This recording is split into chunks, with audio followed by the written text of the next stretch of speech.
I call this meeting to order. Welcome to meeting number 94 of the House of Commons Standing Committee on Veteran Affairs. Aujourd'hui, le comité. Today, this committee will be studying the main estimates 2024-2025 and the subject of the supplementary estimates for 2023-24. Today's meeting is taking place in a hybrid format, and I am pleased to welcome online the Honorable Mona Fortier, who has joined us, as well as Mr. Pierre Polis, who will be taking part in this meeting. We have received some new directives with respect to the acoustic setup of the room, and as you noted, next to you, you'll find earpieces that have been set up at a specific spot, because it is important to avoid moving the earpieces to the microphone. This causes audio feedback, and our interpreters can incur major damage. To that end, we're taking special measures as well. We have also received information explaining how to place your earpieces. As you've noticed, we're further distance. It's not due to COVID. It's simply to avoid any interference with the microphones. In brief, I'm going to ask you to be extremely cautious when you take the floor, to not move the earpiece closely, and when you are not speaking as well, please turn off the earpieces to avoid any interference for our interpreters. On their behalf as well, I would like to thank you for your cooperation. A reminder that all comments must as well be addressed to the chair. I would like now to welcome the Minister of Veteran Affairs and officials from the Department of Veterans Affairs. Pour la première heure, nous avons avec nous. For the first hour, we will be welcoming the Honorable Jeanette Petitpas-Taylor, Minister of Veterans Affairs. As well, from the Department of Veterans Affairs, we'll welcome Mr. Paul Ledwell, Deputy Minister, as well as Stephen Harris, Senior Assistant Deputy Minister, Service Delivery Branch. Minister, you have 5 minutes for your remarks, following which the members of the committee will be pleased to put questions to you through the chair. Minister, you have the floor for 5 minutes. Thank you very much, and I'm going to try and speak slowly. I understand that this is sometimes difficult for me. Dear colleagues, thank you very much for inviting me here today. I always appreciate the opportunity to brief the committee on government affairs, particularly as they relate to veterans and their families.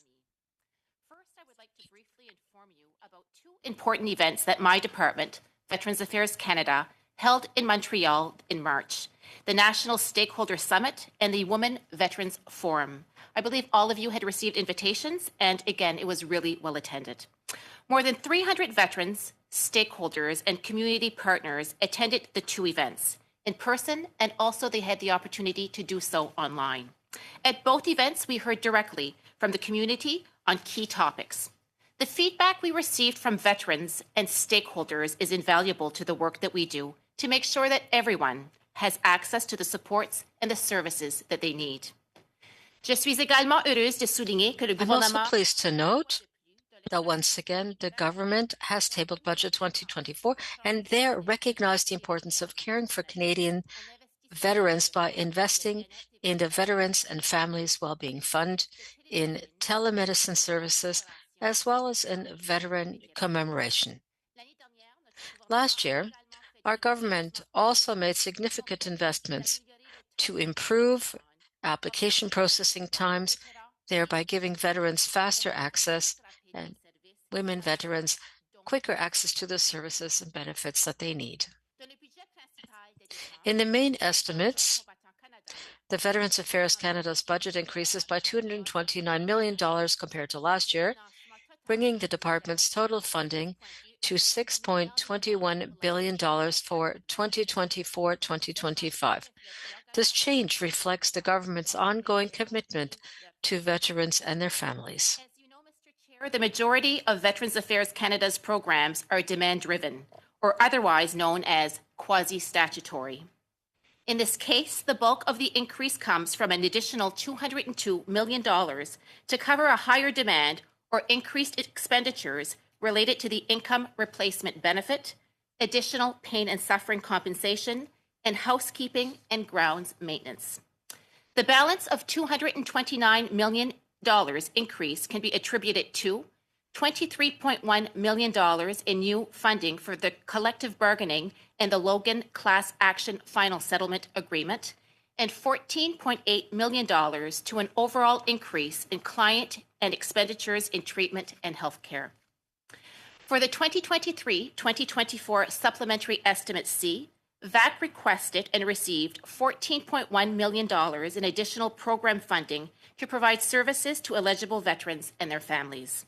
As well, $2.5 million in additional funding will support the refurbishment of the Newfoundland and Labrador National War Memorial to construct a tomb of an enrolled Newfoundland soldier.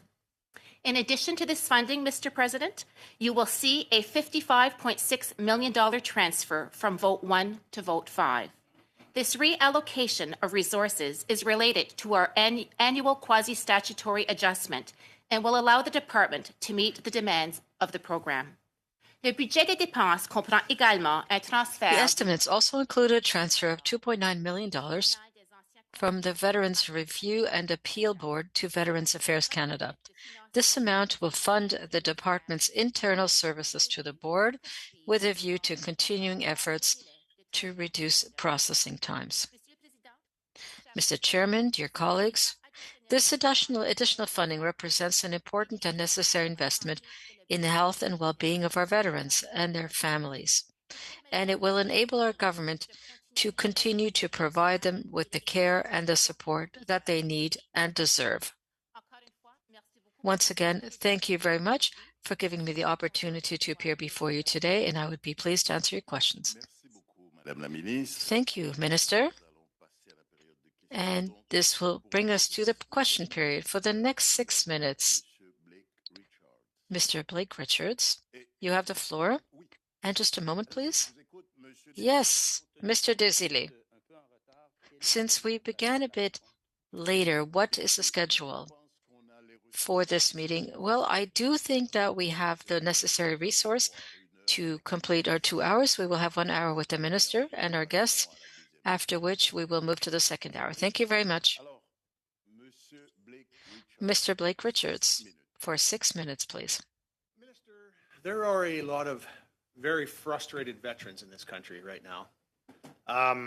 Not only are veterans struggling to get the benefits and services that they need and deserve from your government and from Veterans Affairs, to deal with the physical or mental injuries that they've suffered as a result of their service to our country.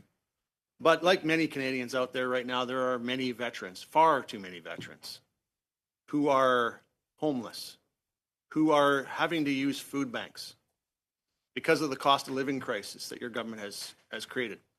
And, you know, I talk to food banks often that tell me that these food banks that serve our veterans specifically, that cannot keep enough food on the shelves to be able to serve those veterans.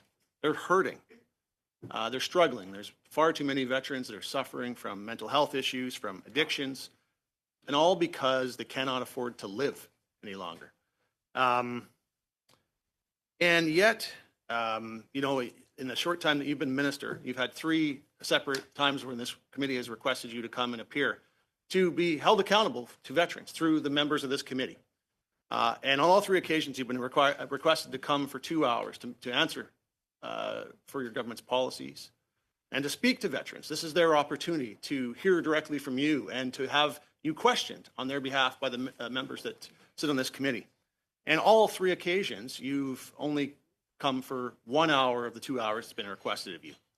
And so I have to wonder how any veteran can have any confidence that you're going to show any respect for their needs, their desires, what they're looking for in terms of solutions, when you can't even find 2 hours of your time to come and answer their questions.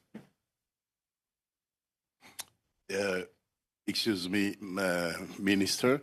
I have to say to members of the committee and for the witnesses also that please address your questions through the chair and the answer also through the chair. Sinon, je vais devoir arrêter vos interventions. If not, I will have to interrupt your comments. Minister, you have the floor. Thank you so much, Mr. President. And first and foremost, again, it's an absolute privilege for me to be here with all of you today. This is my third committee appearance here at the Veterans Affairs Committee. On the two first occasions, I was here for a 2-hour period and was more than happy to do so. But more importantly, I think, Mr. Richards, since that I've taken on this role as the Veterans Affairs Minister, I have made it my #1 priority to meet with veterans across the country. I have met hundreds, if not thousands, of veterans and personally wanted to hear their issues and their concerns. When I talked earlier about the forum and the summit that we held in Montreal, I spent 4 days there for the totality of those summits and the forum to hear firsthand of what are the issues and the struggles that our veterans are facing and to find out what their priorities were. So to accuse me today that I'm not paying attention to veterans, I think is a bit rich on your part, because again, I take this job extremely seriously. And my #1 priority is to make sure that veterans have access to the services and the benefits that they need.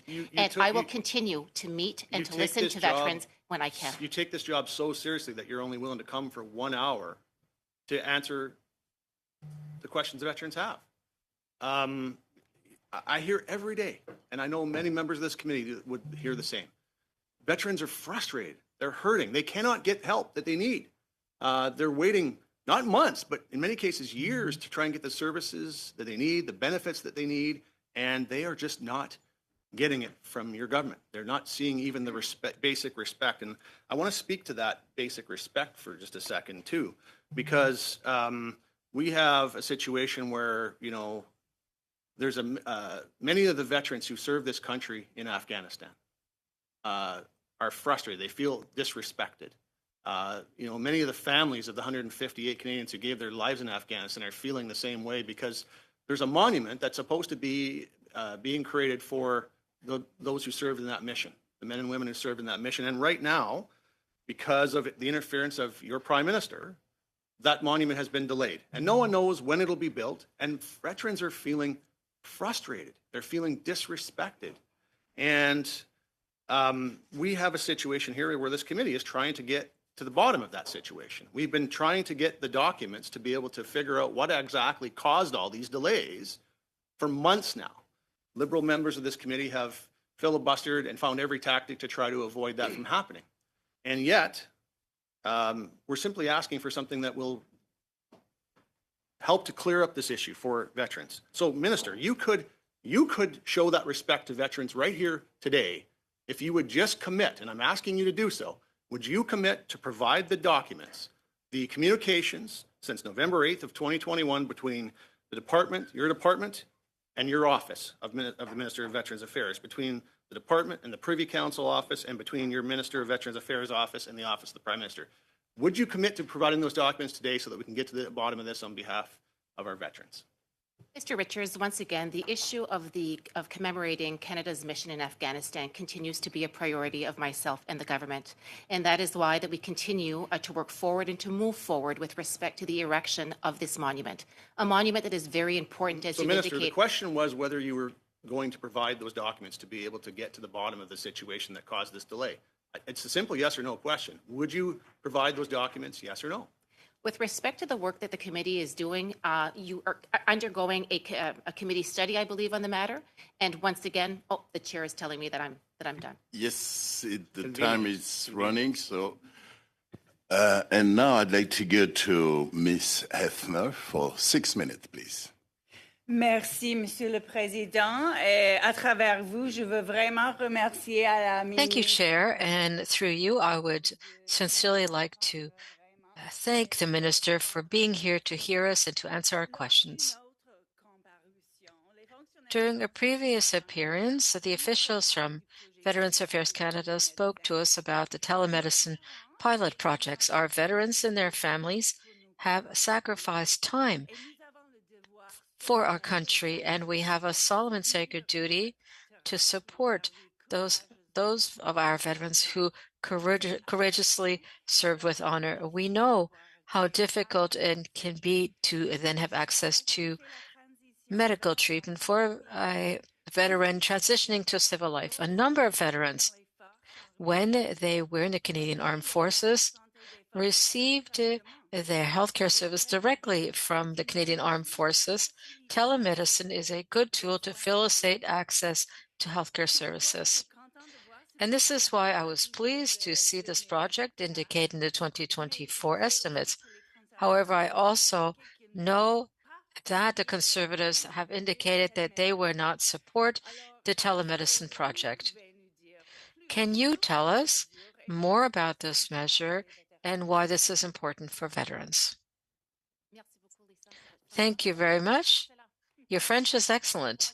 Once again, we're very pleased to see additional investments for the 2024 estimates. As you well said, our telemedicine project is for veterans who have left the Canadian Armed Forces for medical reasons. We wanted to ensure that they would have access to medical services. The pilot project demonstrated that there are many benefits to this project, and that is why we have put in the request to ensure that this pilot project continues. So this time it would not only be for veterans leaving the Canadian Armed Forces due to medical reasons, for all of the Canadian Forces armed Canadian Forces members who are leaving, and all of those who were part of the Canadian Armed Forces will continue to receive their services from the department. But when they retire, as we've all noted, that there's a labor shortage in healthcare. So for those leaving, we have to ensure that they have access to services. But not only them as members of the Canadian Armed Forces and veterans, but also for the members of their families, because they also need medical services. This $9.2 million investment will enable us to launch this pilot project, but again, not only for those being released for medical reasons, but this will be applicable to all veterans and their family members. I think that will be beneficial for them, and once again, it will supply them with additional resources to ensure that they will receive the necessary care. I think it's really important, and I had heard about it myself here on the committee a number of times. So as you know, we just conducted a study on women veterans. This is a major study, and we have been meticulous to properly convey the issues and the concerns expressed by women veterans in our report. In fact, I'm very eager to see this report rendered public to ensure that women veterans can take cognizance of it. It is this type of study that goes beyond partisanship, or at least it should be making a true difference. Could you explain to us which measures have already been taken by your department to help women veterans, and could you speak to the next steps that will be put in place to improve services offered to women veterans? Thank you very much for that excellent question. And I would like to thank all of the members of the committee for having conducted this study. It is a key study to understand the dynamics and the needs of women veterans. As well, again, if there are women veterans listening to us today, I would also like to thank you, because I recognize that your testimonies and those women who appeared those women who appeared here, it's not always easy. It isn't always easy to share one's experience. Again, hats off to you, and I'd like to commend you. I'm also eager to receive the recommendations from the committee, and I'm eager to review the report because I understand that everybody worked very hard on it. But even before receiving the committee's recommendations, the Department of Veterans Affairs has already begun making changes within the department. These are changes that were started a few years ago to ensure that women veterans who contact Veterans Affairs Canada and who are looking to services due to events that they have experienced, they are now able to reach out to a specialized team, and which will enable quicker processing of requests put in by women veterans. As well, we want to ensure that for women who have experienced sexual assault and sexual harassment, will be more comfortable in working with the case managers.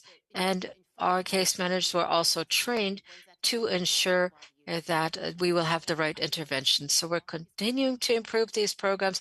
And once again, we want to make sure that we can deliver the services to WIN veterans. As well, I'm about to announce an advisory ministerial board, a group that will be on women veterans, and I'm very eager to very shortly be able to announce this. And once again, there I want to ensure that we are well informed of the challenges faced by women veterans. It is so important to see how many former women veterans appeared before the committees. It's very important for them as well to be informed. Thank you. Yes, I'm afraid your time, Ms. Hefner, is now up. I would like to turn the floor over to Mr. Luc Desilets for the next 6 minutes. Thank you, Mr. Chair. Good evening to all of my colleagues and as well, Minister. Welcome, and Mr. Harris as well. First of all, I'd like to congratulate you for those 4 days where you were in Montreal during this summit, and that was greatly appreciated. I was there as well, so congratulations. At the beginning of a mandate, that is extraordinary. Now, my questions may be less amusing. Let us begin. Are you prepared to recognize that delays around the building of the monument are the responsibility of the government due to all of the crazy decisions that were made? Thank you, Mr. Desilets, and I'd also like to thank you for having been in attendance at the summit.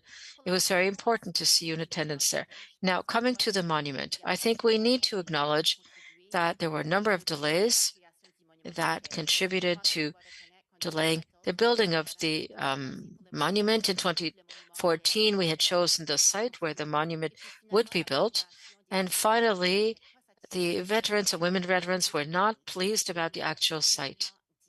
And they finally told us that they didn't appreciate that people during the winter were unable to see the monument, and during the spring there was also the risk of flooding. In 2015, we restarted the process in order to choose a new site, and that is where the work began. I also acknowledge fully that there's the issue of building the monument, the work that was completed to ensure that we would choose the designer of the monument. There might have been some delays as well. So you recognize that you as a government bear some of the responsibility for this. I recognize that the entire process for choosing the company that was going to build the monument took some time. We wanted to make sure that we had the necessary consultation. However, currently we're in full construction. We're working with the national capital to make sure that the monument will be open. The actual cost was supposed to be 3.4 million. In August 2023, it became 4.6. And what would your current estimate be of the cost? According to the last number, that's the last number you shared with us, and that is consistent with the last sum. Very well. So our Mr. Serai, our friend and member of the committee on last 18th of March admitted this. The documents show that the government has deviated from the supply process that it had put in place itself. And this runs again the advice of the officials from Heritage Canada.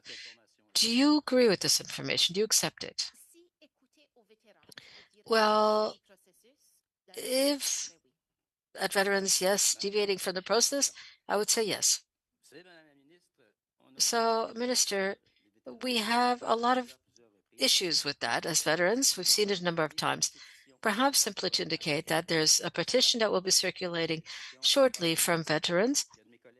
And my colleagues are aware of this here around the table. And the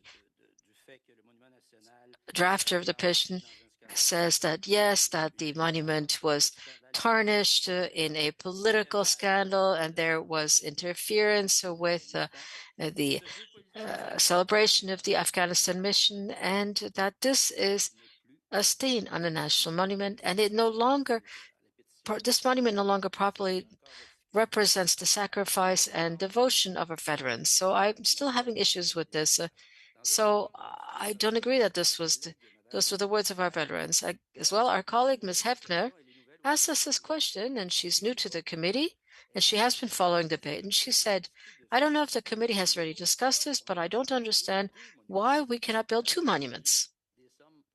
Did you set aside any budget for this? First of all,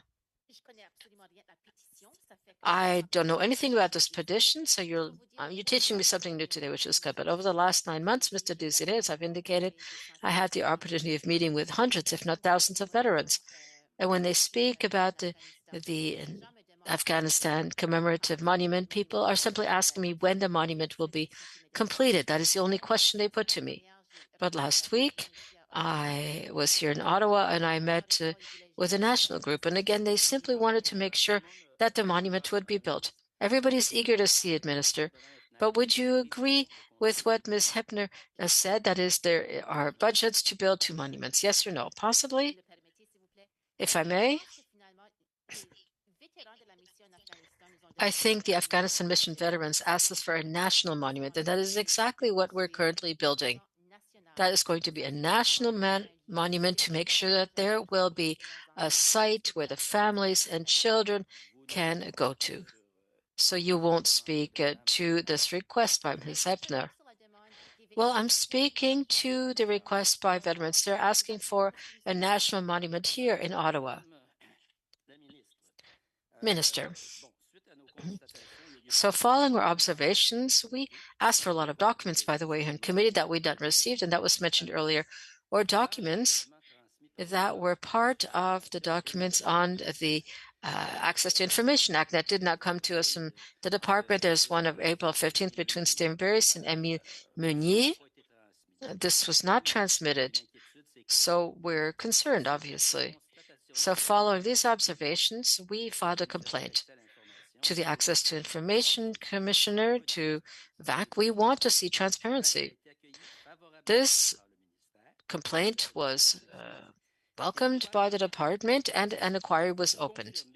Could you confirm that your department will commit to fully cooperate in this inquiry and to supply all of the relevant documents that we are requesting? Minister, in 15-20 seconds, please, for an answer, because Mr. Desiree's time is almost over. Once again, Mr. Desiree, if you're looking for documents from my department, I can guarantee you that, again, this is something I'm learning today, but I will ensure that if these documents exist in my department, they will be delivered to you. Thank you very much. Thank you. Mr. Desiree. For 6 minutes, please. Floor is yours. Well, thank you so much, Chair, and as always, everything through the Chair. First of all, I'd like to thank the Minister and her team for being here with us today. I appreciate the time. I am a little sad that we don't have the women's report tabled, so there's a lot of things that I would love to talk about that I feel is not quite the right time. But I do think it's really important to say that based on the testimony we heard, women spoke again and again about feeling invisible, both in their service and then afterwards in their treatment by VAC. And I would say that the amount of women who are reaching out to our office, who want to be here when the tabling happens, who want to know when it's going to happen and have put a lot of pressure on this committee to make sure it happens, tells you that there's a lot of need for it, but there's also a lot of hope. And it worries me to give people hope sometimes, because if it doesn't have follow through, then it's more devastating. So I hope that all of us in this place are carrying that very carefully. So in the context of that starting statement, I just want to say you did mention the minister advisory group that you're going to have on women veterans. So I know you are not in a place where you can announce yet who that will be, but I am curious about a couple of things. What is the structure in terms of the choice making of who's going to be on that advisory? And then also, what's the commitments around diversity? You know, during the time that we were doing this amazing work, and I'm so grateful for it, we did identify that we did not see enough women veterans from the Black, Indigenous, and people of color community. So we know there's going to be a great report, but there's definitely going to be a gap in that component. So I guess I'm curious about how you're going to select these folks that will be guiding you. And what is the commitment to diversity, and what is the commitment that it is largely veteran women? Thank you. So thank you so much, Rachel, and thank you as well for your leadership when it comes to this study, when it comes to women veterans. I know that you were instrumental in that as well. I certainly can't at this table right now share all the terms of reference because we haven't made them public yet, but I can guarantee you that when it comes to the composition of the Veterans Advisory Committee, Women's Advisory Committee, we certainly want to make sure that diversity is reflected within this group. I also want to make sure as well that we are going to be having women veterans that are going to be on this committee. Let it be retired CAF members or RCMP members as well. I think it's really, really important to make sure that we have a good cross-section of folks. And again, I am relying on a group of women veterans that have actually helped us construct the terms of reference and also the membership of this committee. So I want this committee to be for women and by women. And again, making sure that we get the input from them has been very, very valuable. And again, want to thank the women that have helped in helping us put together the terms of reference, because I want to make sure that they are comfortable with what we're moving forward with, and that we can, again, move the agenda forward. And I, like you, we don't want expectations to be there, and that veterans are going to feel that we've what's the word I'm looking for? Under-delivered, if you will. And I carry that burden as well. If I can move the envelope when it comes to women's veterans here, move that needle, that is really a priority of mine. And that is why that the women's study that you guys did is so, so, so important. And that is why the creation of this advisory council for me is so important as well. When you say that women veterans feel invisible and feel unseen, through the department and through their career, I heard that at the summit, and I hear it when I meet women veterans. And when we know better, we need to do better, and that is really what I want to do. Well, thank you. And I just want to qualify that when I speak of women, I'm also including trans women. And I also have to say, with the fierceness of the women that have been part of this study and the women who have stood in solidarity, I have no doubt that we will be pushed to do that work. So the next question I have, speaking of invisible women, is around the veteran survivor plan that was put forward around implementing supports for women who have married veterans after 60. We know that $150 million was allocated for that in 2019. We know that that's not being implemented yet. So I'm just wondering, do you have a date of when that's going to be implemented, and what is the delay? Because again, these are some of the poorest women across Canada, and there's a desire, of course, to address marriage after 60, and I thought that this would be the first step in that. And after waiting for these many years, a lot of these women and their spouses are giving up hope, and I hate to see that happen. So I'm just wondering if we could have an implementation timeline for this. So thank you so much, Ms. Blaney, again for that question. And I know that this has been an area that you've advocated for a number of years. I'm going to be very honest. When I became the Minister of Veterans Affairs, I really thought that the creation of this program, such a program, would be fairly easy. Naively, I just thought that I was going to be able to do this, very, very quickly. What I've come to realize, however, is that there could be some unintended consequences in moving forward with a program. So we really have to do our due diligence in making sure that by creating a program, there is not going to be any unintended consequences. And that is why it's taking longer than I had assumed in order to put together such a program. I continue to work with my officials and also to consult with other departments as well. And again, with respect to differing groups, because we fear that there could be some broader implications with respect to other departments, and that is why that it's taking longer than I had anticipated.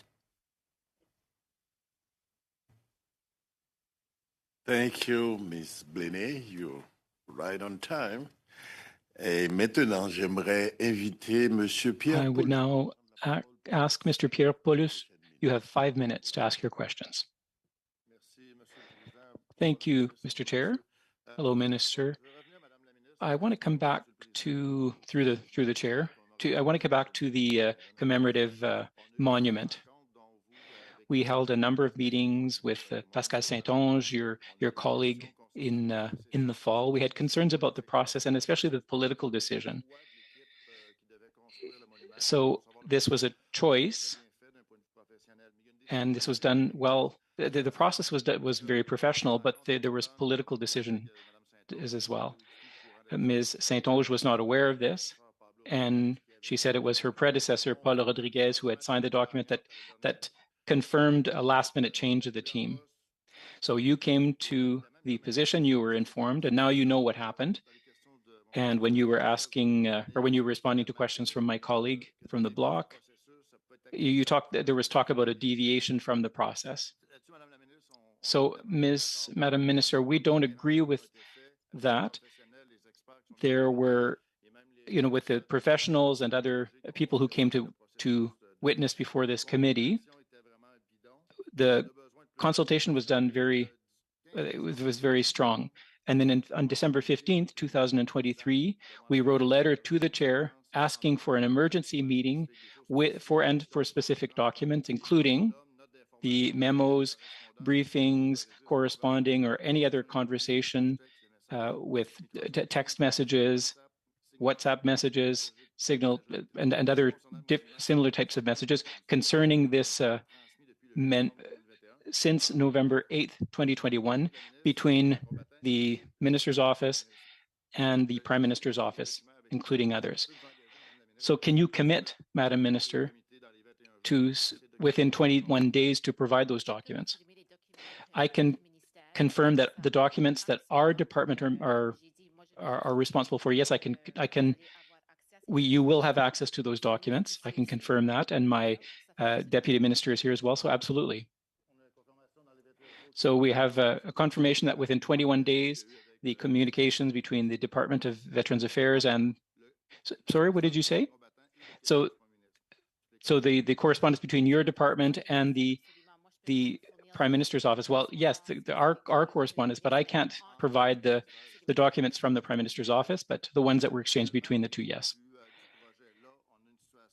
All right. In terms of now, in recent months, on eight different occasions, we tried to make progress on this file, and there was filibustering from the Liberals at every step. Can I get a clear answer on this? What happened with regard to the decision? Can we have a confirmation that this was purely a political decision? Well, listen, this is the second time that I've appeared this committee for 2 hours, and I've answered questions on this monument at each time. I was very clear in my responses, so I find it a bit disappointed that I'm. Well, yes, but Madam Minister, when you saw you on December 15th, we made a clear request through the chair, and your Liberal colleagues stopped us from forwarding that request. So we were asking for clarifications on the political decisions. So in terms of Canadian heritage, that there was a lack of respect for the process. And this was criticized by all the experts that we talked to. This was never before seen, a process that was done professionally. It was there was a jury made up of experts. And then the decision, though, was purely political. So, and that's a fact. It's a political fact. Well, I would say, Mr. Paulus, that the final decision with regard to the monument,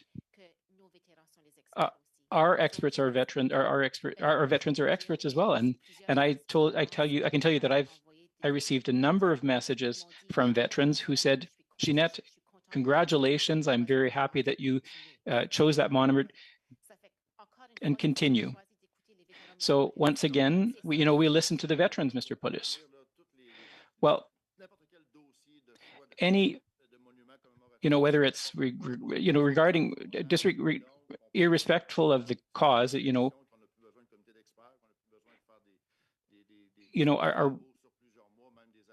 this was work that was done through consultations. And listen, I understand your question. We have 40,000 soldiers who participated in the Afghanistan mission, and a high percentage of them lost their lives. So it's important that we listen to the family members of these veterans, and we were satisfied with the decision that was made. All right. Thank you, Mr. Paulus. We will now go to Mr. Miao. You have 5 minutes. Thank you, Mr. Chair, and thank you to the Minister for being here today, and welcome all the guests who's joining our committee. Since 2015, our government has been working quite hard to restore all the service and support that were cut by the Conservative government and improve services that support our veterans and their family. We put in place the Veterans and Family Wellbeing Fund, the Veterans Emergency Fund, the Veterans Education and Training Benefit, and we expanded access to the Military Resource Center for veterans' families. We've also made investment in mental health services and care for veterans, provide lifelong financial support for our ill and injured veterans. We also help veterans transition from military service to civilian life and offer support for caregivers, put in place a national housing fund to prioritize support for vulnerable citizens, including veterans, and made investment to reduce backlog, offer faster service, and retain case managers. All these measures, through the chair, the Conservative have voted against it, and we can always do better. So my question to you is, what comes next, and what is your top priorities right now? Thank you so much for that important question. And again, it's really been the honor of my life being appointed as the Minister of Veterans Affairs, having worked at the RCMP for a number of years and also having several family members that have served. So making sure that service delivery continues to be top of mind, continues to be my top priority. I want to make sure, our department wants to make sure that when veterans apply for benefits, that they are going to be receiving a decision in a very timely fashion. And that is why that we've made additional investments just last November to make sure that we could do better in meeting our service standards. And I'm proud to say that we are certainly almost there. We continue to see an increase of level of applications that are coming in, which is good news. Since 2016, we have seen a 61% increase of new applications for Veterans Affairs Canada. That is a huge amount of new applicants. And as a result, we have been able to provide an additional $11.5 billion, and I say billion, in additional help and support to our veterans and their family members. So again, when it comes to service delivery is top of mind, and also making sure that veterans, again, have access to the services and the benefits that they need. The other thing as well, a change that we've made recently as well, having been a former social worker when it comes to mental health and substance use and addictions, we certainly want to make sure that when people are asking for mental health treatments, that they're going to receive them in a timely fashion as well. I'm very proud that in 2022, the decision was made by the department before that I was there, that when veterans are applying or asking for mental health services, that they don't have to go through the entire adjudication process, because we know it can take, several weeks and sometimes several months. So when it comes to mental health benefits, when folks are applying for those benefits, they can have access to those services immediately. And since 2022, actually, I had just asked that number recently, we have seen that 20,000 veterans were eligible to have access to those mental health supports immediately. But out of that 20,000, 40% of them have accessed those services immediately. So again, we want to make sure that we meet veterans where they're at, and that when they're asking for mental health supports, that we'll be able to put those in place immediately. And again, we've seen that people have really appreciated those types of changes that we've done. So that continues to be a top of mind priority of mine, making sure that we develop the programs and services and have access to the services in a timely fashion. Thank you for that. And if I may add as well, one more thing, sorry. The other priority as well that I'm working with right now as well with my friend and colleague, the Minister of Housing. If you remember well, last year when Minister Macaulay was the minister, we had received an $80 million investment when it comes to homelessness and housing. And as a result of that, we are in the process in the very near future of making some funding announcements to different groups across the country that have applied for the funding and will be benefiting from that fund. And finally, with respect to those types of supports, amounts. Those are going to be rent subsidies that we'll be able to provide to veterans that are in need. And again, many different not-for-profit organizations will be managing that.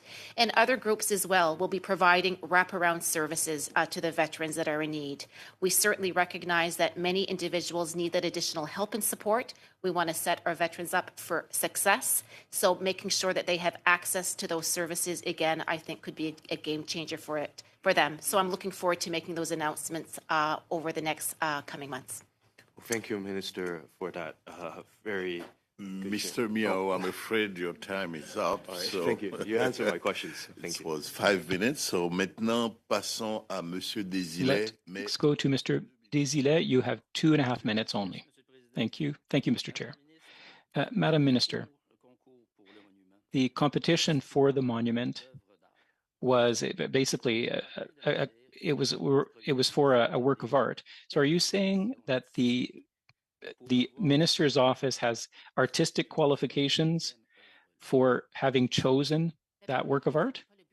Well, first of all, it's not the Prime Minister's office that chose the concept. Well, was it yours?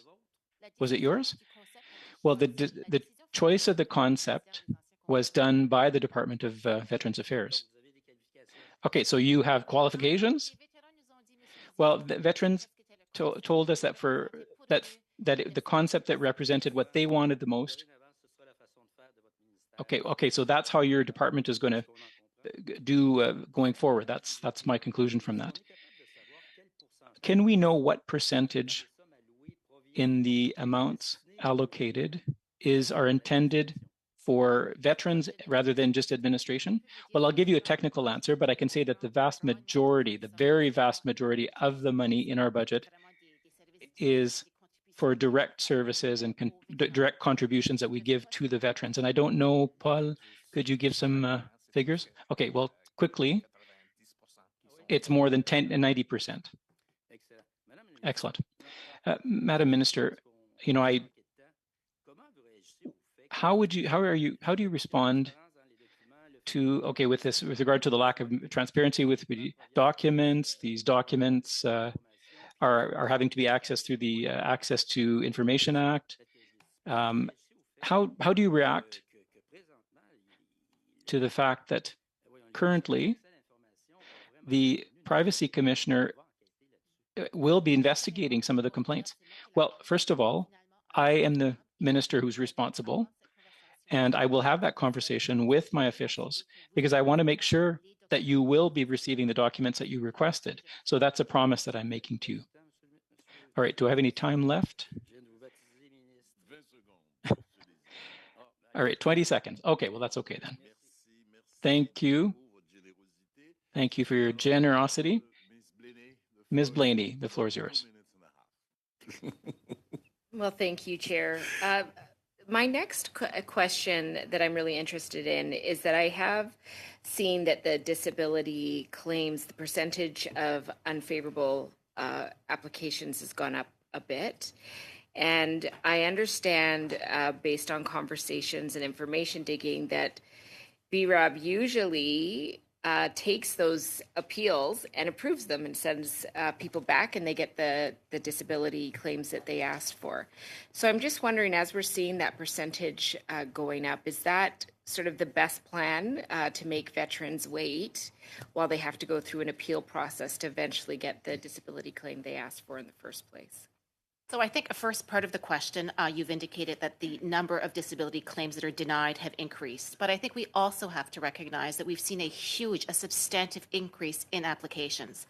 So with respect to that, I think it's really proportional, the numbers that we're seeing of denies, when we look at the proportionality of the number of claims that we are receiving. So I don't think there's any trend there. We have to recognize that sometimes it can fluctuate a bit, but we're not seeing a huge dip in denials, or a huge increase, I should say, in denials. But can I just want to make sure that I get that clarifying point in, because when they do appeal the process, the vast majority of them are getting the disability claim that they requested. So I'm just wondering, is there a way to fix that so that there's not that extra added step, which adds time for the veteran waiting and having the stress of waiting.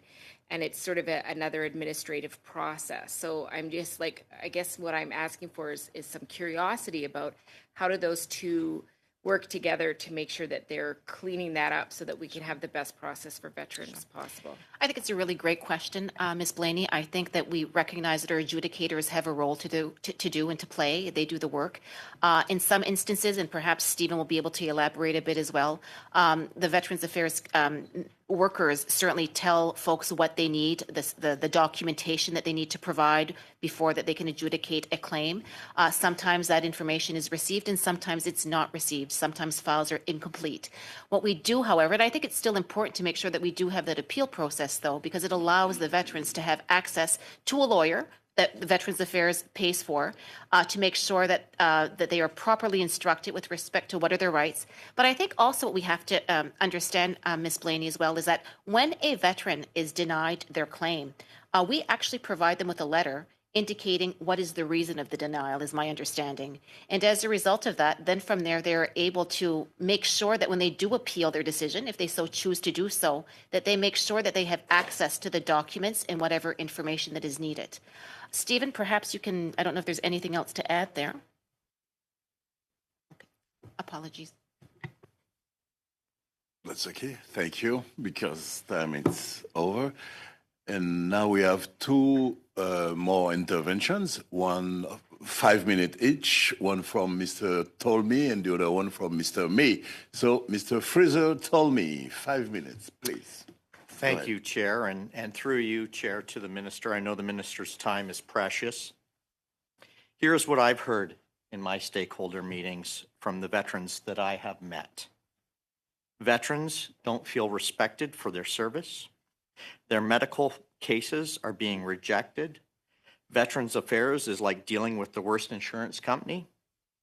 They're dealing with housing issues like veterans living on the streets. Veterans and service personnel living in their cars. Veterans and service personnel can't find affordable housing. The cost of living due to inflation, veterans and service personnel are going without meals. Veterans and service personnel are struggling to put food on the table. Veterans and service personnel service personnel are having to use food banks. Care. Veterans can't find family doctors. Their partners and spouses are being ignored. And the list goes on.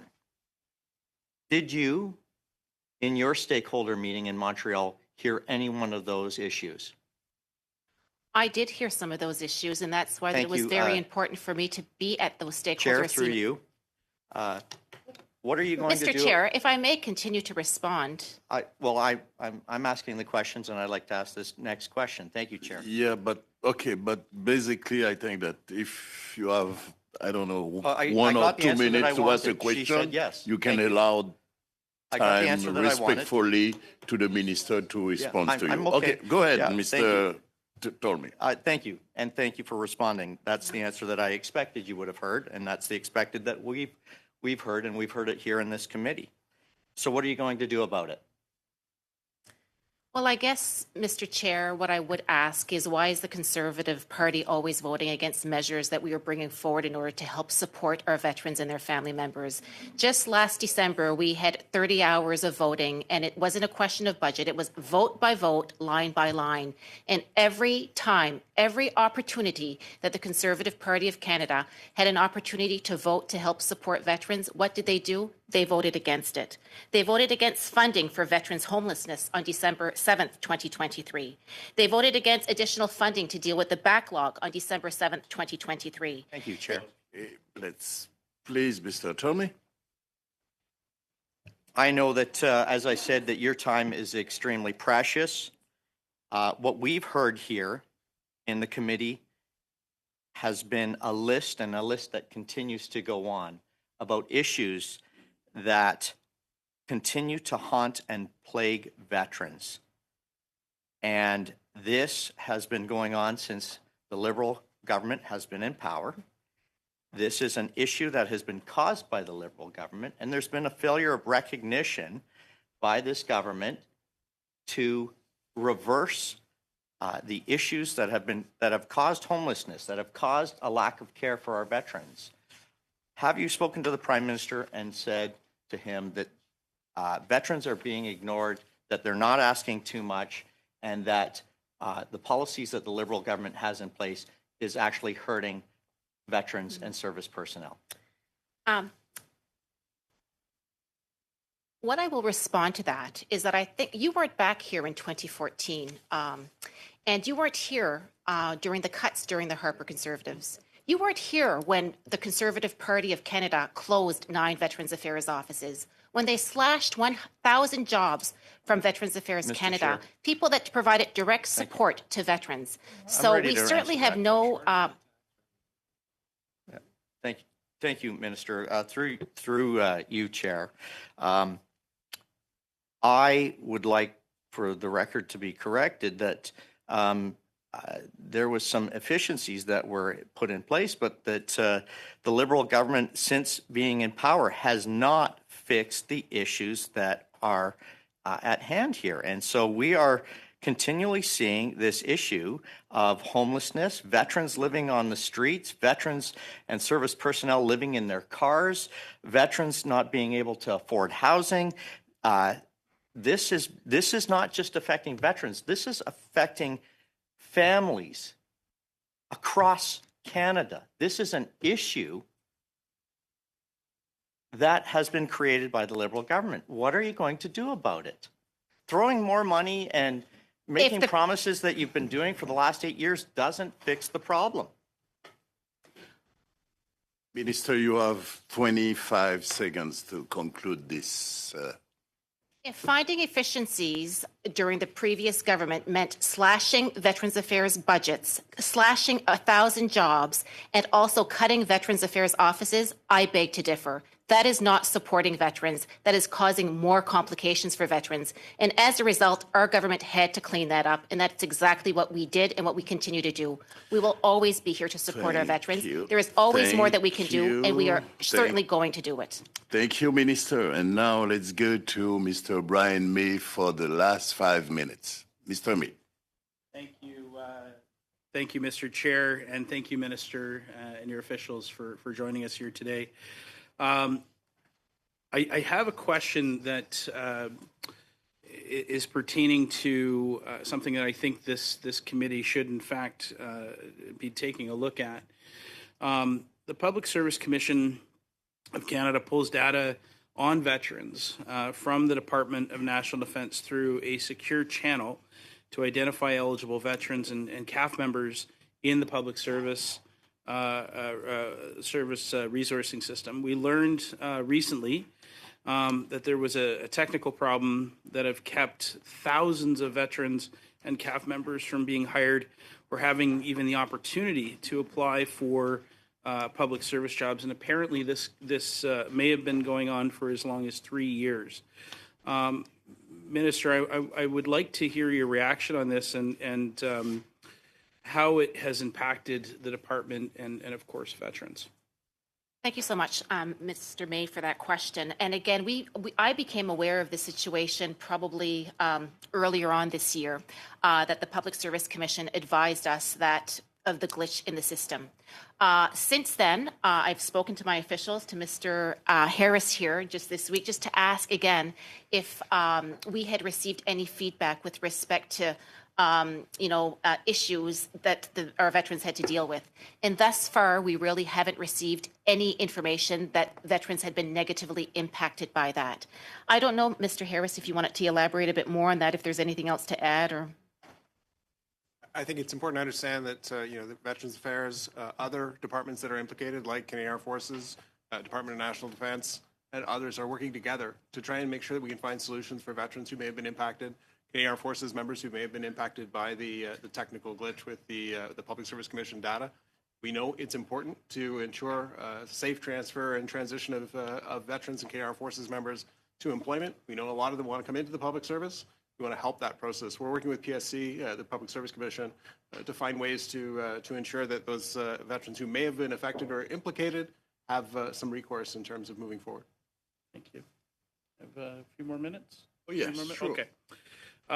Minister, you spoke earlier about some of the outcomes and specifically some of the numbers of veterans that are applying, and I think that despite the Conservatives' approach to the questions today, I think we really need to look at the outcomes and what some of the outcomes have been. And I'm very proud to be working with a gentleman by the name of Aaron Dale, who I know you have had an opportunity to coordinate with.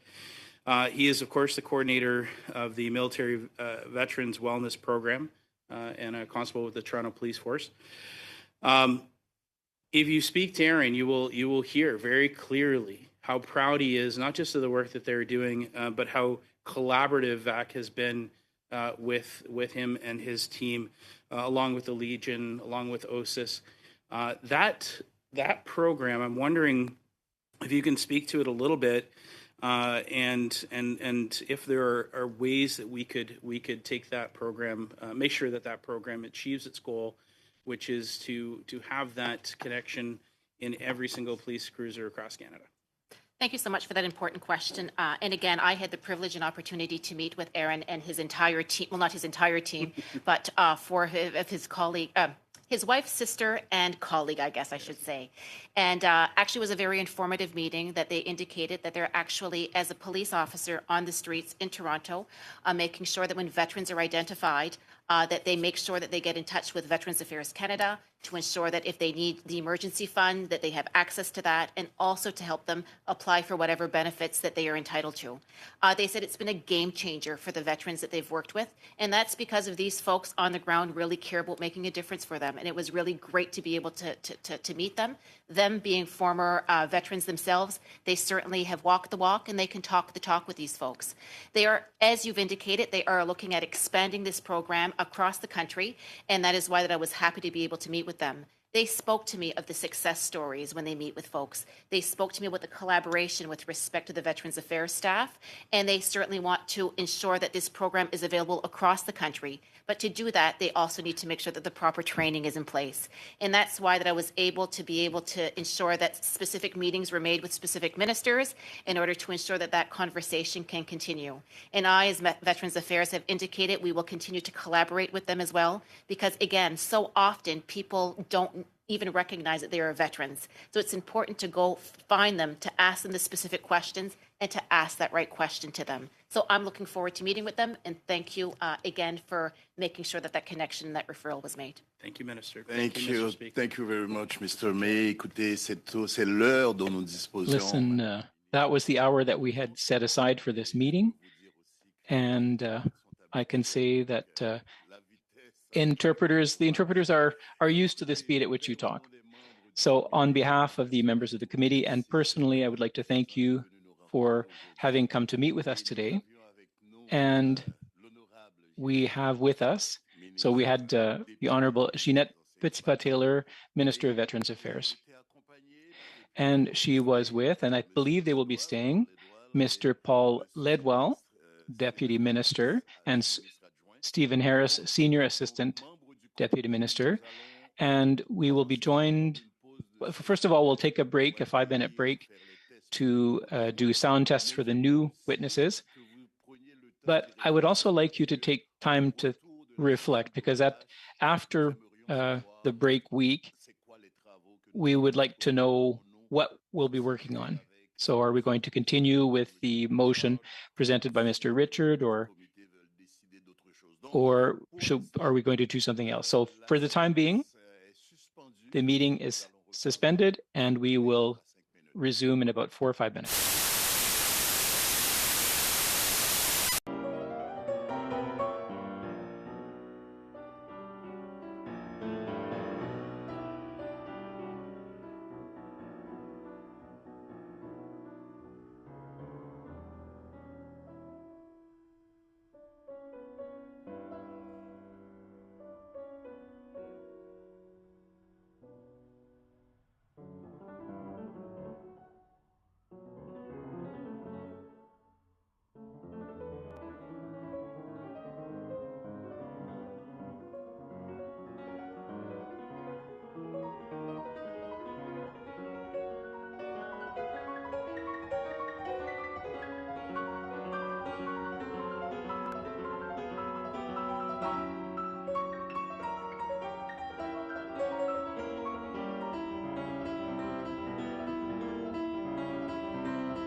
that means that they have lost buying power, that they have lost the ability to purchase the things they need, such as food, whatnot, their ability to take care of their own needs. So I would just like to know how you would explain that increase in the number of people who are our veterans that are below the low-income measure. And I'm sorry, I don't know who is best to answer my questions. Paul, Mr. Ledwell, can you answer that one for me? I'm happy to start and to invite As quickly others. as possible, As because I quickly do as have a possible, number I and there's understand. 4 of you, so. First of all, Mr. Chair, through you, I'll say that thank you for raising this question and for identifying this issue. It's something that we do track, we pay attention to, because it is very important to understand how our veterans are doing economically. But do you know why? I want the why. So the survey that is drawn for the year where there are 17% is a different sample size than the survey from before. We have broadened the veterans that we are seeking information from. The Veteran Health Research Survey is the one that we are using now. It's a much broader sample size. Okay, so it's a larger sample size, so then obviously if there's more people, it's a higher percentage of the number. It's not staying at the same percentage of the sample size. Right, and so in this regard, and we want it to be transparent because it is an issue that's very important to report on, but as the report indicates, it's drawn from 2 different styles of thank you. surveys. The second of the larger survey includes... That's good. That gives me an answer. Thank you very much. It still concerns me because that's a significant number of our veterans who are below a basic, what's it called, the low income measure. And knowing the high inflation that we've been facing, the increase in the cost of food and gas and all of those basic life necessities because of the carbon tax, this is impacting our veterans significantly. So that does concern me that there are that many even below the low income measure. That being said, I would like some conversation around 11.7 million that is for other transfers to persons, which is a little cryptic to me. I don't know what that means, but it says that these transfers include the various benefits paid to low-income war veterans under the War Veterans Allowance Act, and yet we're seeing that this amount has seen a 130% reduction in transfers to other persons. So how does that impact our low-income veterans when And they're if I getting, could- actually seeing less? If I could just clarify which document you're referring to in that regard. Which one is it? It's from your report on the estimates. Alice, can you help me? Table, other transfers to persons, it's had a decreased percentage of 130.8%, gone from 15,262,999 to $11,667,500. So there's less money there. And that's impacting the various benefits then paid to low-income war veterans under the War Veterans Act. So the principle, if I could, Mr. Chair, of all of our programs is to provide the adequate supports to those veterans who come forward to seek those particular supports through various programs, including in this program. And Okay, but in light of the increased cost of living now, we're actually spending less on meeting those needs of our veterans. Well, and these programs would be demand-driven, so these are veterans who are coming forward to seek those supports. So the funds are provided to the veterans that make application, and year over year that would be the case. Okay, thank you. It then says certain programs offered under the Veterans Wellbeing Act or the new Veterans Charter are impacted under this other transfers to persons, which has seen a 130% reduction in transfers. One of them it mentions is the critical injury benefit. So as far as I'm aware, there's only been 2 awards, one to an individual and then, well, the one that I'm specifically referring to is Stephanie Hayward. So Stephanie Hayward, her testimony says, having received an award in 2021 of 21% for sexual dysfunction and the first critical injury benefit for for sexual assault in 2021, and also other disability claims that equal 100% due to my military conditions.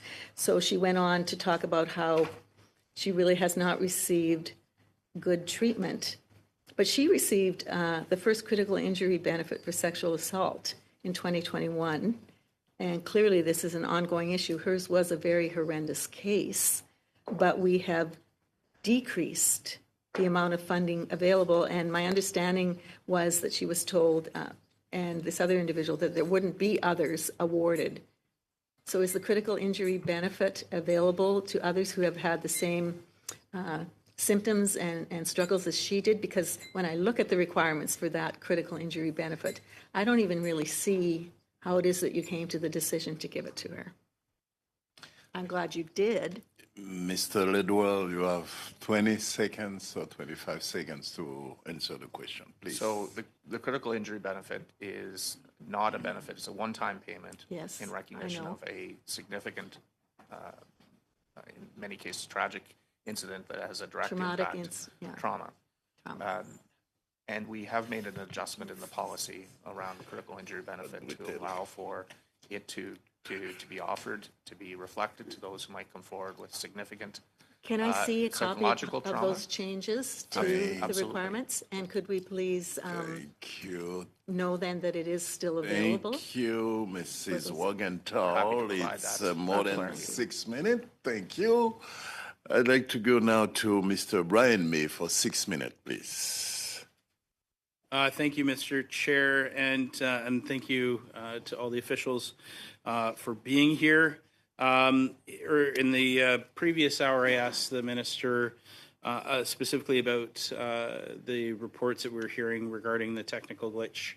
And Mr. Harris, you spoke a little bit about it. I'm wondering if there was anything you could add to that testimony.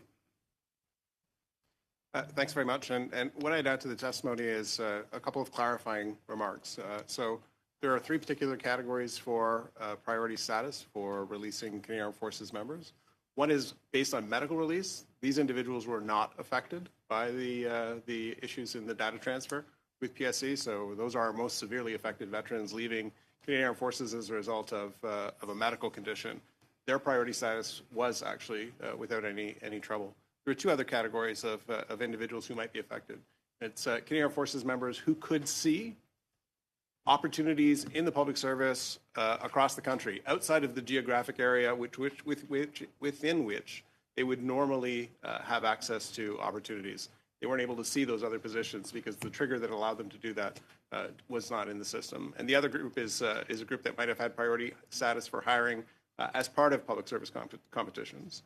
So as I said, we've been working with the Public Service Commission, who's leading on addressing this issue. They've had a number of information sessions for all veterans who were affected by this, where they've shared information, shared the work that they've undertaken to try and address this, and that will continue to do. They're currently conducting a review of existing public service competitions to see if any adjustments need to be made. But they're doing a good job of keeping veterans, Canadian Armed Forces members who are affected, aware of what's going on. And as we know, employment's a key issue for veterans. We've spoken a lot today even about economic issues. Many veterans, when they leave the Canadian Armed Forces, want to go and work in some capacity somewhere else, sometimes in the public service, sometimes in the private sector. And Veterans Affairs has a number of programs like an education and training benefit, like careers transition services, to help them on that journey as well. The minister's committed to releasing a national veterans employment strategy as well, and I know she's working on that, and we will expect to see that in the near future as well. Do we have a timeline? Do we have a timeline on that? Near term. Near term. Okay, very good. Thank you for that that clarification. My next question, I believe, is going to be going to Assistant Deputy Minister Manure, I believe, on virtual here. In Budget 2024. We propose to provide $4 million in 2024-2025 to Veterans Affairs Canada to commemorate significant Canadian military milestones. Can you tell us how this investment will help VAC to better commemorate our veterans? Sure. Thank you very much for the questions. The proposed allocation of $4 million in the budget prevents, as you noted, a very valuable opportunity to honor and recognize the diverse contributions and experiences of our veterans.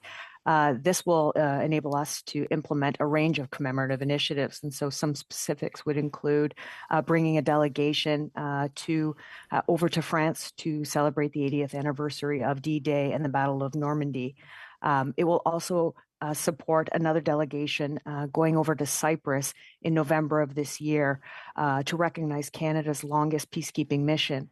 We will also be able to recognize veterans of more recent operations or missions through additional educational materials, working with teachers across the country, more in Canada events, building up greater awareness of more recent missions among Canadian communities, doing more interviews with modern veterans or more veterans of more recent missions so that we're sharing their stories and that they're captured for many more years to come, and as well as further developing our website that can house a lot of these stories.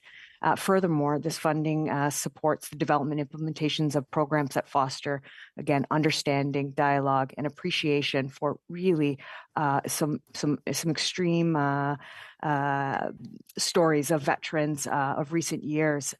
We'll be able to highlight the diversity of veterans and better represent those populations that really had their stories hidden away, not told. And so the budget money will really help us achieve greater heights in this regard. And I'm very, very much looking forward to working on these initiatives. Thank you for that. And there was previous testimony last fall about the importance to commemorate the modern day veterans, and you spoke a little bit about that here.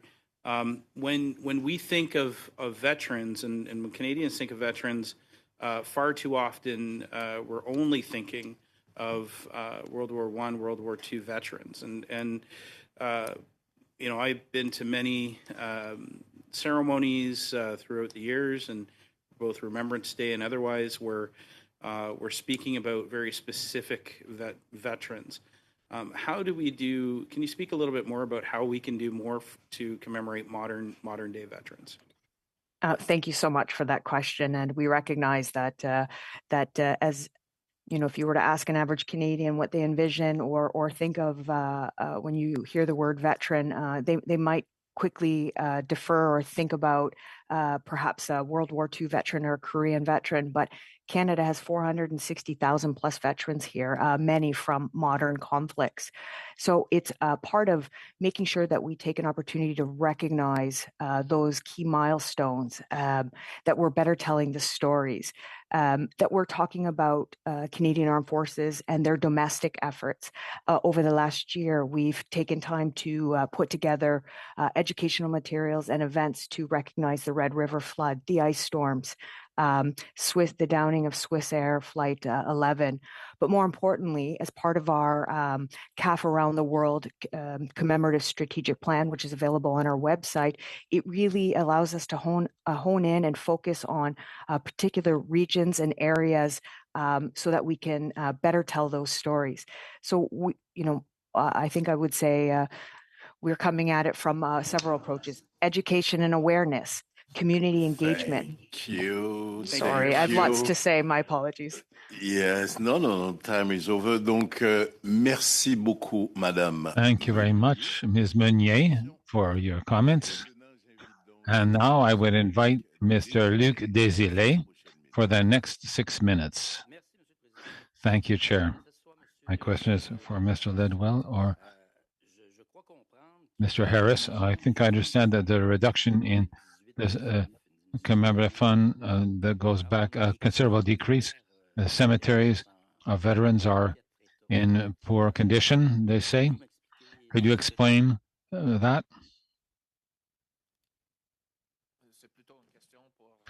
This would be a question for Ms. Meunier, as this would be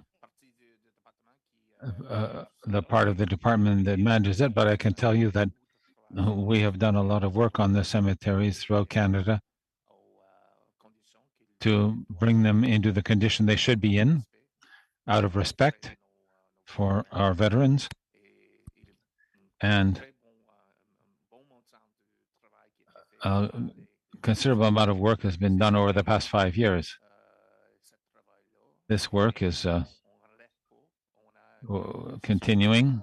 We have a process to work on the cemeteries each year, and it will move forward, but the major part of the work has been completed last year. Nevertheless, there is a reduction in the fund, but that was planned because the major part of the work was done over the past 5 years. In the Montreal region, there's a cemetery that you perhaps know well, which is Champ d'Honneur, founded in 1830. Could you explain what kind of financing, what kind of assistance the department grants for that? Because there's a private part of it, but the department's portion, what does it look like? I'm going to ask Ms. Meunier to talk about that, but we have amounts that are there for all cemeteries, and even those cemeteries that have a lot of men and women veterans in them. They're more important for us, but this is something that we do from coast to coast in the country, not only in specific cemeteries. Thank you. The next question from Mr. Harris. Could you please tell us where things stand when it comes to processing delays? Thank you for the question. Where things stand is a reduction in backlog of 77% since 2020. So this means that we have reached a group of backlog files of about 5,000 files. And what I would really like to share with the committee and with the committee members is that for last year,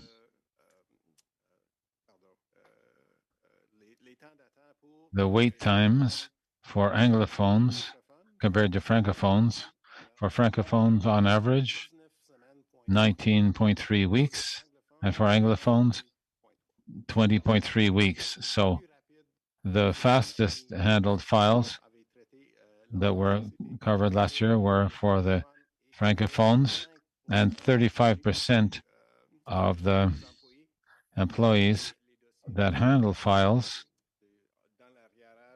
in the backlog are bilingual and are able to render decisions in English or in French.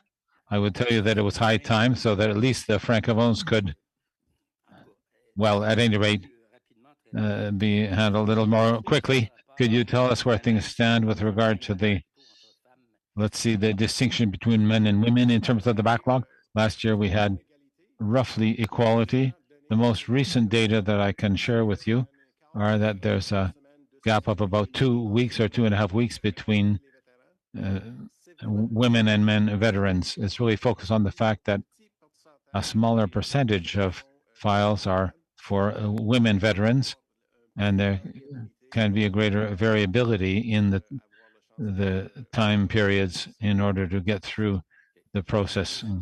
So the 2 weeks is longer for women, is it? Yes, for women. A question off the cuff, the costs for legal compensation and so on, is that part of the Veterans Affairs budget? The costs that we cover, apart from the legal decisions? Yes. Okay, so that's Veterans Affairs that covers it. Fine. Now, if we move on to the tribunal,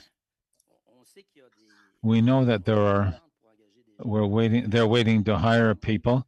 I know that there's a request for 5 permanent employees or 12 temporary ones. Is that accurate?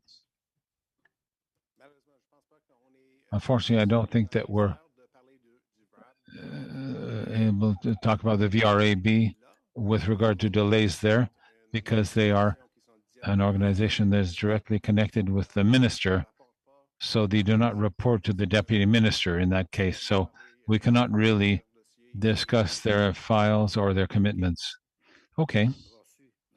Had I known, I would have asked the minister earlier. Out of curiosity, how much does it cost for a mission? maybe I should ask the question of Ms. Meunier.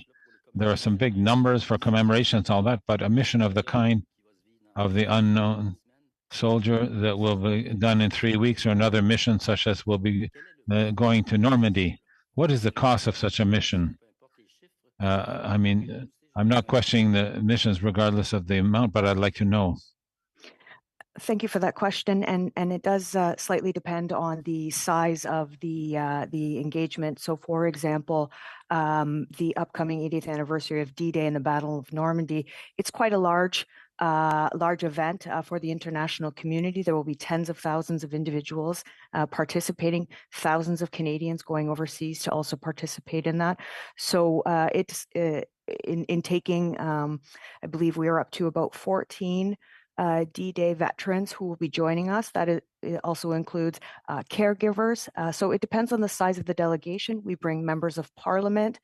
We bring a medical team to ensure the veterans with us are well taken care of. So it does depend on the size. An estimate for D-Day might be about $3 million. For example. Sorry, Ms. Meunier. Merci, Monsieur Desilets. Le temps est Thank you, Mr. Desilets. The time is finished. Thank you, Chair, and I thank everyone for being here today and look forward to having some questions answered.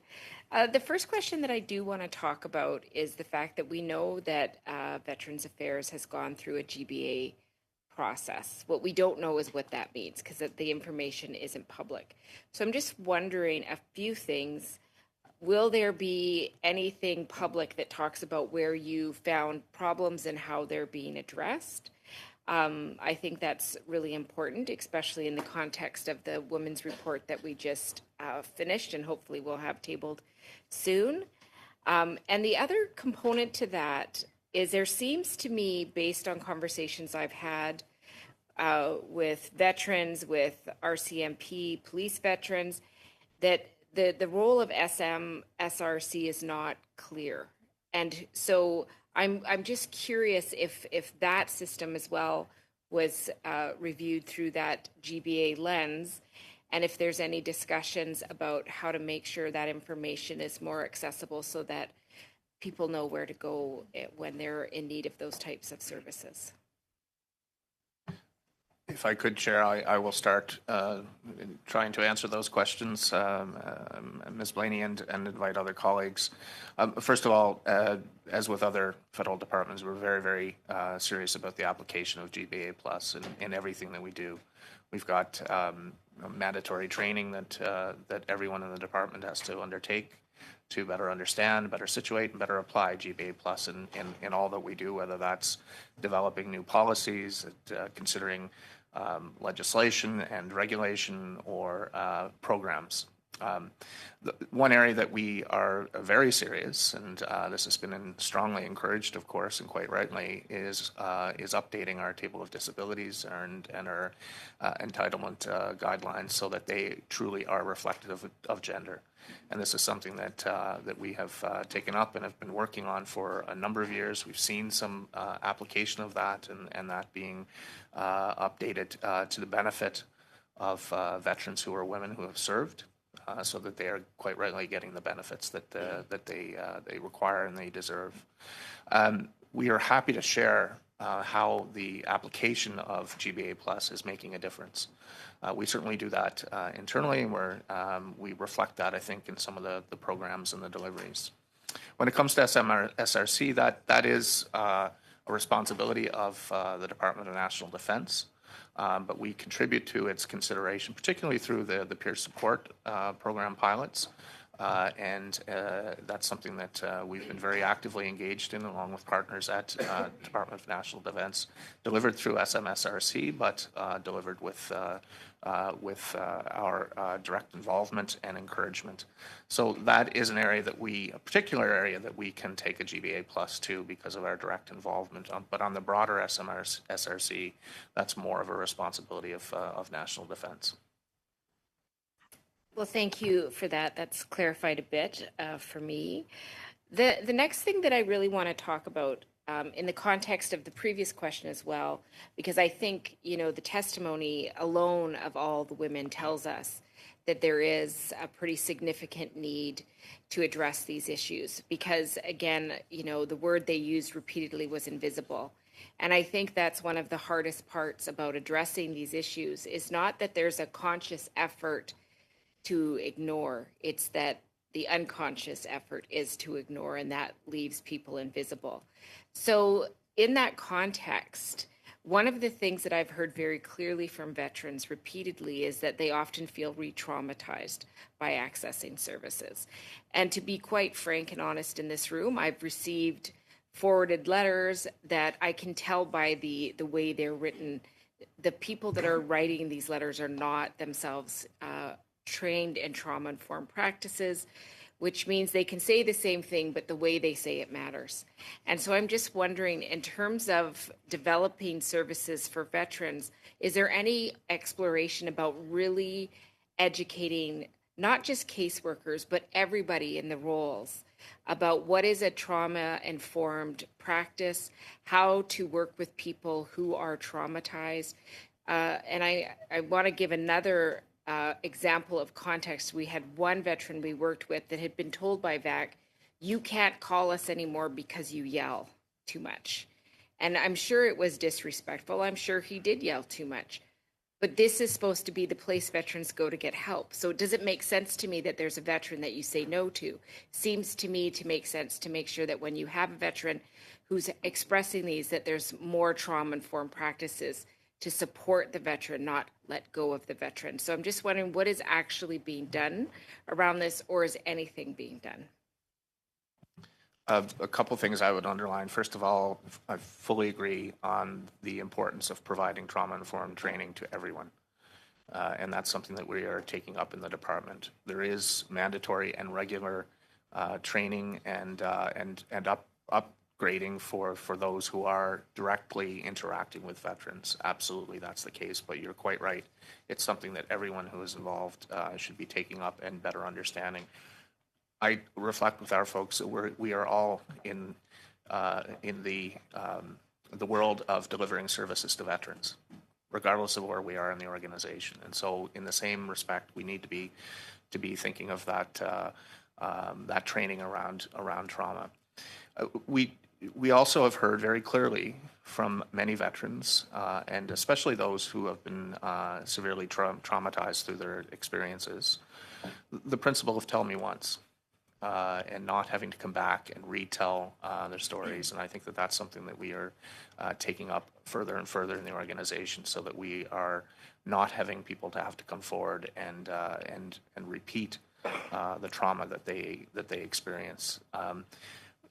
I should say, too, to your last point, that we do seek every means possible for those who are in a bad situation, are very aggravated with their situation, sometimes take out that frustration with us, sometimes have that frustration towards the department because we are asking questions that maybe they are not in a good position to be able to answer to, or maybe they feel that they've answered those questions before. We do have means to ensure that they are responded to in a respectful way, responded to in a clear way, and that they are not shut out. And that's really a serious objective. Thank you, Mr. Ledouard. Thank you very much. And now for 5 minutes, let's go to Mr. Blake Richards. Sure. I've got some questions in several areas, but first, before I get to those questions, in my exchange at the beginning of the meeting with the minister, we had a conversation about the lack of respect that I believe has been shown to veterans by the minister failing to show up for the 2-hour timeframes that she's been requested to show up. And that's the time that veterans have to have their questions answered through us. And the minister made a statement that she made it so confidently that it made me even question, and I actually had to go back and triple check to make sure that I was accurate about what I was saying, because she made the statement that she believed she'd been here previously for 2-hour periods. Well, I went back and triple checked. It's not the case. The minister was invited in October for 2 hours by this committee and came for 1. We had a discussion as a committee about expressing our displeasure at that point. It was decided ultimately that we wouldn't do that because maybe there was a good excuse. December, she was asked to come again for 2 hours. She came for 1 hour. We even gave her an extension of the time we were asking so that she could accommodate the 2 hours, and still she only came for 1. And then now, of course, this time around, we've also asked for 2 hours. The committee had a vote on that. We clearly expressed our wishes that she be here for 2 hours. This is becoming a pattern. And it's the time that we have to hold the minister accountable to veterans, and it's not being respected. So I move the following: that the Standing Committee on Veterans Affairs report to the House of Commons its deep disappointment that the Minister of Veterans Affairs has once again disrespected veterans by not fulfilling her obligation to appear publicly before the committee for the time requested of her, showing disregard for Canadian veterans who expect transparency and accountability from the government.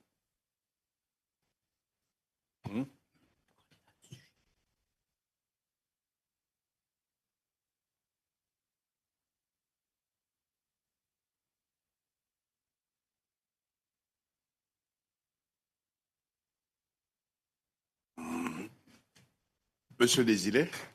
Je veux juste comprendre, est-ce que Mr. Desilets, I just want to understand, is that a motion that was presented, or was it simply criticism? It's what the clerk has gone to see, so we can check. So I will suspend for a few moments while we examine this.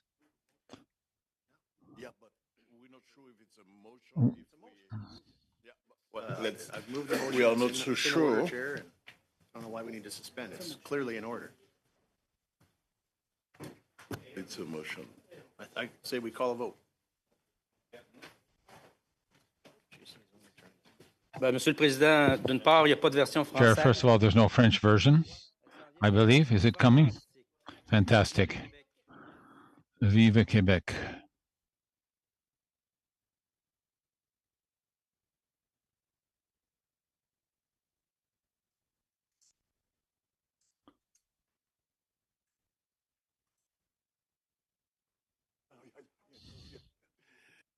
Okay, so voilà.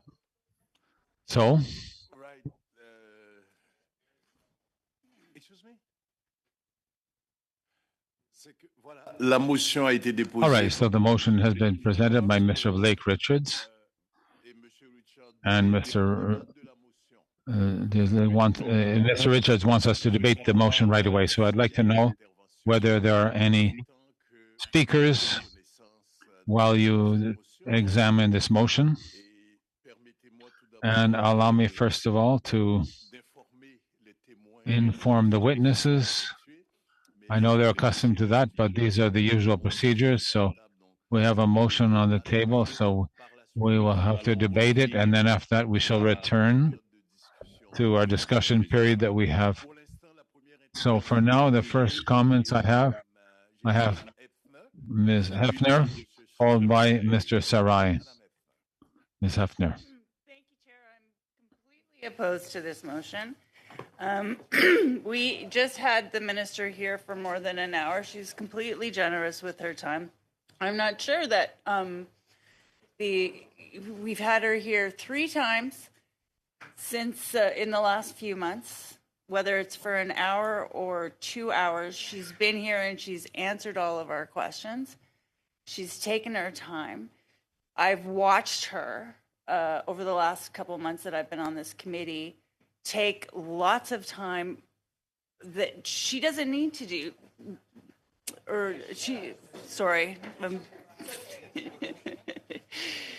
but take more time than really she's required. She really gives all of her effort to the veterans she meets. She goes above and beyond. I heard her answer everybody's questions today. I don't think anybody had further questions that they could have kept her there for. And I think it was disrespectful to bring this motion. I heard the Conservatives talk over her while she was there. I hear them talk over the chair. I think I'm concerned that the party opposite is not only being disrespectful to the elected members of this committee, but they're disrespectful to the institutions that we're supposed to uphold here. We have a problem with democracy right now. It's because of stuff like this. It's the Conservatives constantly attacking all of the institutions that make up our democracy. I think it's a real shame that our committee time is being wasted with partisan, personal attacks like this. I think it's shameful. I don't think any of the veterans in this room would support this motion. And I hear a lot of people trying to talk over me, Mr. Chair, but I think I still have the floor. It's just really disappointing to me to see these kinds of attacks, particularly when we have women ministers. It's a reason why it's difficult for women to run in politics. It's stuff like this. It's people like Mr. Richards who attacks and talks over women when they're talking.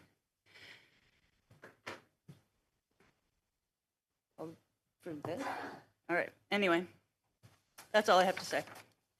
Thank you. And now let's go to Mr. Sarai and after Ms. Blenny. Mr. Sarai. Mr. Chair, I find it pretty surprising when the whole gist of Mr. Richards' argument has been that he wants the veterans to be able to ask questions, the veterans to be able to get their answers. We not only have the deputy minister, the ADM, amongst several officials in the back. We've had a minister here. This is the opportunity to get the questions, and it's about supplementary estimates. If anybody wants to know that is not watching the political shenanigans, but actually trying to watch to see what the budget has for them, what the estimates show for them, and it's supposed to derive questions out of that to find out what program is enhanced, what program might be cut back, where the resources are going, what needs to be done. And I find it appalling if they just want to make a political statement, nobody's suppressing their Twitter or their Facebook or their social media feeds to say whatever they want. In fact, they do that regularly. And if that's the motion they want to do, they should continue to do that. But to take away time from asking our very learned and very astute officials who have taken their time out, as they're dutifully bound to do, to answer those questions. And the minister was here. And even during that time, it was more statements that we heard from the opposition about their lauding and their stuff than actual questions. And when questions were thoroughly actually answered, they were quite afraid and actually shut down their questions really quickly, which is strange since the value of that time was so immense that that we needed to do a motion right now to show that there's only 1 hour. In fact, I think the minister gave ample time, but I don't think the time is here to give statements, rhetorical statements for themselves. They can do that whenever they want. The time is to ask questions, and if they're indeed asking questions for the veterans, they should be asking concrete questions about programs, concrete questions about delivery, concrete questions about how we can move forward to make their lives better. And that's when I have 5,000 veterans that are in my region. I have the only new Veterans Affairs office after the 9 were closed down by the Conservatives. Not only did our government reopen 9 of them, but we also opened a new one. And out of the whole country, I think my riding had the most. I don't have those veterans coming to me stating these type of concerns as this motion is. I have them coming and asking, how can you help with the amazing housing complex that we did? Excuse me, Mr. Sarai, I have a point of order. Yeah, on a point of order, Chair. I really question the relevance of the comments being made. We're speaking. Sorry, I'm sorry, Mr. Richards. Mr. Richards, I'm sorry. I'm not going to give you the floor. You're talking about irrelevance or not, but I don't feel so. I don't feel so. So let's go back to Mr. Sarai. Mr. Sarai, please. Chair, Those are the questions that my constituents are asking me. They're asking me, how can we help more homeless veterans to be housed? We have a beautiful veterans village in my riding that was built by the Legion, and their ingenuity in this regard, so where they're trying to house veterans as well. So I think that's the type of questions we need to ask. So anyways, to you, Chair, I think this is a very frivolous motion, but I do want to hear what other members, including Ms. Blaney, have to say on this. Thank you. Thank you. And on the list, I have Ms. Blaney, Mr. Miao, and Mr. Brian May. Ms. Blaney. So I'm hoping we can just call the vote and just get this out of the way so that we can move on. Thank you, Ms. Blaney. But I still have people on the list. Mr. Miao. Yeah. Okay. Well, I do agree. Let's call the vote, because this is really a waste of time for a committee, and it's much disrespecting to our democratic system right here. And the last intervention, or maybe the last, I have Mr. May. Thank you, Mr. Chair, and I too think we should vote. The only point I would like to make is that 2/3 of the question time that the Conservatives used had nothing to do with estimates, which is what the minister was actually asked here today to appear before. But I suggest we vote. Thank you. Okay, so I have no other intervention, so I will ask the clerk to take the vote on that motion, please. Madame Fortier? No. Miss Hefner? No. Mr. May? No. Mr. Miao? No. Mr. Sarai? No. Mr. Dodo? Favor. Mr. Richards? In favor? Mr. Tolmi? In favor. Ms. Wagento? Although I do appreciate these people, I would like time to ask her more questions. I'm in favor. Favor. Monsieur Desilets? Voter? Je suis tout à fait contre. Ms. Blaney? Opposed.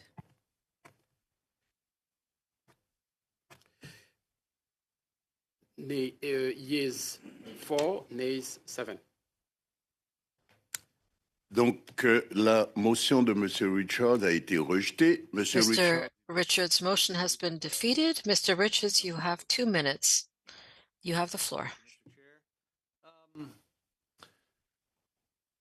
The last time that you were here, Mr. Ledwell, we talked about homeless veterans. And I'd asked a question at that time, about how many homeless veterans were out there, if you had a number on that. And you were able to give us a rough guess, but told us it was difficult to figure that out. And I can appreciate that it probably is.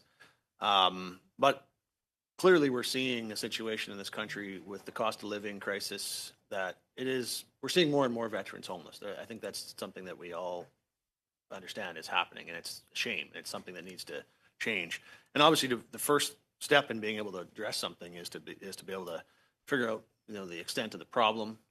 And I'm wondering if, since the time when you were last here, if there's been some efforts made to try to better determine the number of homeless veterans that there are out there, and if there's been an effort made to reach out to them to let them know about the programs that might be available to them to help. So in answer to that question, if I could, Mr. Chair, Mr. Richards, we do continue to monitor and try to get to the number of how many veterans are homeless across the country. We work with partners who are working with homeless Canadians regularly to seek to identify how many of those are veterans. We work with partners who are on the ground supporting veterans who may find themselves homeless. The number I gave you the last time is the number that we still have, approximately 2,300 veterans through the point in time. Would you say that you don't think the problem is growing, or are you just not able to find a better way to count? We can't say that the problem is growing by the count, but seriousness and the urgency of responding to the problem has not changed. So what sorts of new measures have been put in place to try to respond to this? So we are working now to confirm and will soon be announced a number of supports across the country. The minister referred to rent supplements that will be provided, wraparound supports, working with partners who are located in places right across this country where we may find homeless veterans to provide those supports. We also have our own officials working in our field operations who are there to support veterans, to get them the programs and support that they need, including housing, and we'll continue that work. Thank you very much. And now let's go to Mr. Surai for 5 minutes, please. Thank you, Mr. Speaker. Mr. Chair, in 2019, the government launched a Veteran and Family Wellbeing Fund, which provides funding to public, private, and academic organizations to advance research projects and innovative approaches to deliver services to veterans and their families. I know many in my riding have utilized that. In Budget 2024, our government proposed to provide $6 million over 3 years to VAC for the Veteran and Family Wellbeing Fund. How is this additional investment helping the department to deliver services to veterans and their families? Thank you for the question. And this program has been really tremendous at building up capacity within the community to support veterans in various ways. It could be for veterans who are women, who need particular supports, Indigenous veterans, veterans who require specific care, also in terms of innovation with respect to both research and treatment. And it's really built up a community of organizations who are very much attuned and are active in providing supports to veterans in the community. And so this additional funds that have been committed to in Budget 24 will allow us to extend that work even further. We're going to put particular emphasis on that, as is identified in the budget documents around diversity. So supports for women, supports for Indigenous, supports for racialized veterans, to ensure that those particular issues of support are considered and are put in place, again, in communities small and larger as well. And it's a tremendous ability to build that entire community, because we understand that as a federal department, we can't respond to everything with respect to veterans. And as has been indicated before, I think in testimony, some veterans don't want to approach a federal government department, so they will approach an organization. So those partnerships are absolutely essential and critical, and the Veteran Family Wellbeing Fund allows us to extend that even further. So my understanding is that it's a versatile fund that from research as well as to nonprofits that have programming and alternative ways perhaps to deliver veteran outcomes. Is that a good, accurate analysis of it? That's absolutely accurate, and they all come forward with new considerations. Many of them are working regularly with veterans already, so they are identifying what initiatives they are already seeing as having an impact on veterans. So they'll bring that forward to us. With this support, it allows them to extend that work even further, and it's shown tremendous impact to veterans, again, in communities across the country. Thank you. And then in the 2023-2024 supplementary estimates, VAC received, I think, $14.1 million in additional program funding to provide services to eligible veterans and their families. Can you tell us more about these programs and the services and how this investment gets distributed between them? So again, as we stated earlier, one of the principles is that the funds will be there for any veteran that requires a particular area of support from Veterans Affairs Canada, from the Government of Canada. And in this case, that $14.1 million was spread across 10 different programs to allow us to make sure that the funds were in place to meet the veterans who were coming forward to seek particular supports. And that's just an adjustment that was made during the supplements to again, make that commitment, ensure that those funds were there, ensure that that support was there for those veterans and their families. And I just wanted to ask you, I don't know my time, but if I'm at liberty to ask, I attended the forum that Mr. Desilets and the minister was at as well, the 4 days. I think I did about 3 days there, and it was very effective as it covered Indigenous veterans, women veterans, veterans at large, and had a whole array of stakeholders there that were able to express themselves freely and openly. Is this at an annual basis, if you can, for those that might be listening, or is this a every 2 years or 3 years, or what's the analysis after doing that one of how it will go forward? So we are committed to doing this regularly, and I think the minister underlined that commitment at the close of both the summit and the forum. The forum is something that we have done or tried to do on an annual basis, and will continue to do so, the Women and Veterans Forum. And the summit is something that we will aim to do every other year to really convene those stakeholder groups, those veterans, and others who are supporting veterans as well together. And it is a tremendous community that is coming together with a commitment towards Canada's veterans, and it was very much evident, as you saw, in both of those gatherings, and we want to encourage more of that. Thank you.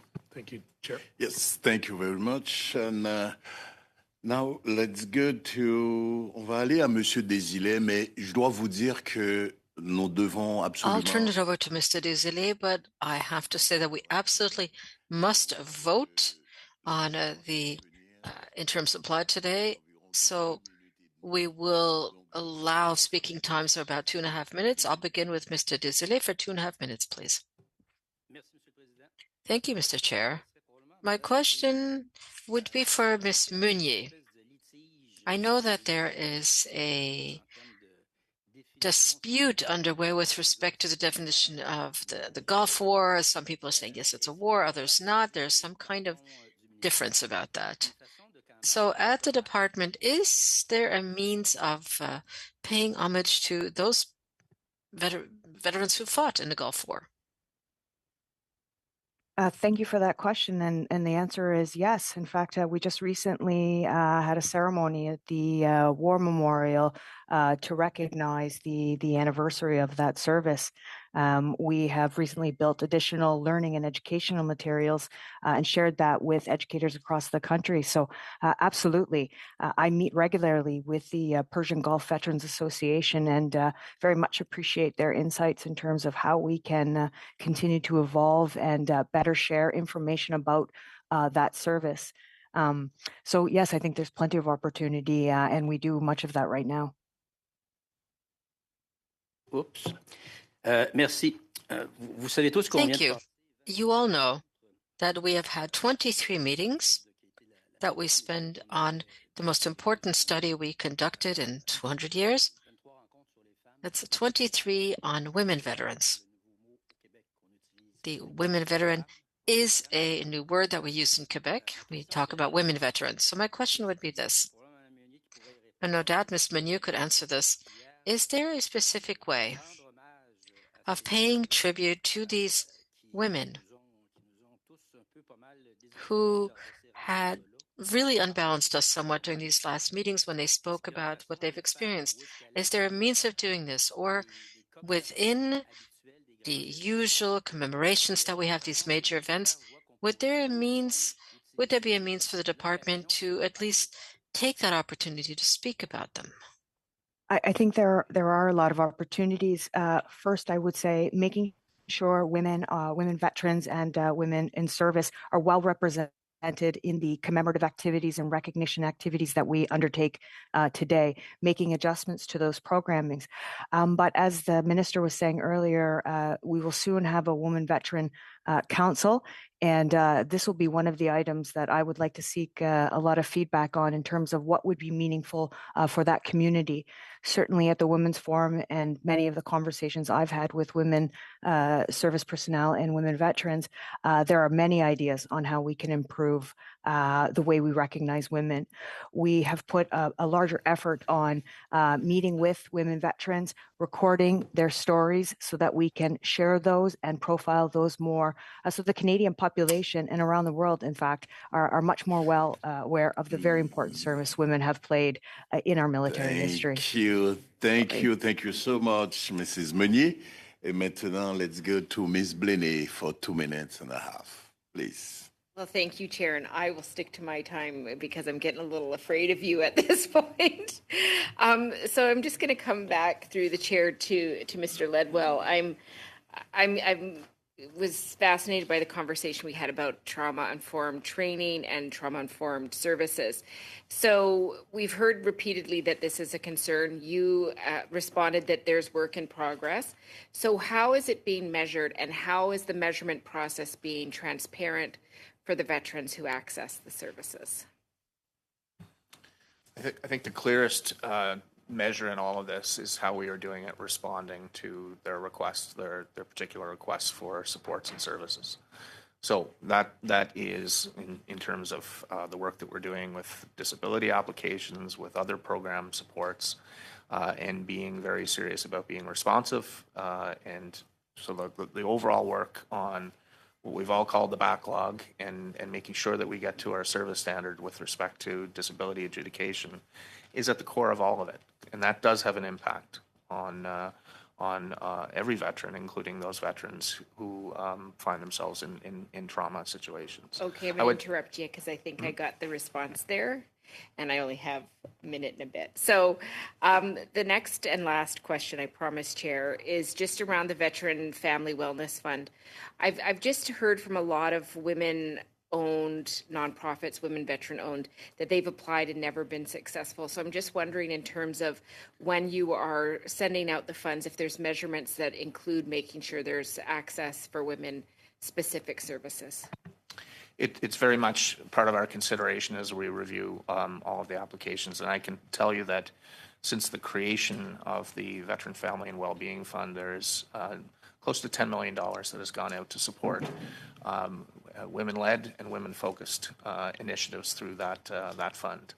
And we'll continue to emphasize that. I think that the budget announcement made very clear that a proportion of the funds are to be earmarked for diversity, including towards women. And we'll be very serious about that and make sure that that happens. Thank you, Chair. Thank you very much. And now, 2 quick interventions, if you need it, maybe 1.5 minutes from Mr. Dordel and from Ms. Hefner, if you really need it, because we have to vote on the main estimate. So, floor is yours, Mr. Dordel. Thank you, Mr. Chair, and certainly glad to have everyone here tonight. Just a question, I guess, a follow-up. Where I am, my riding, I have a base board in there, and the local food bank that I visited is getting a lot of military members and veterans that are going there, and the cost of living, they can't find any place to live. Are you hearing a lot of that from the people that you talk to in your office? I guess the people that might report to you would probably be there. But is it a discussion that you guys carry on there and see how we can solve that part or the frustrations?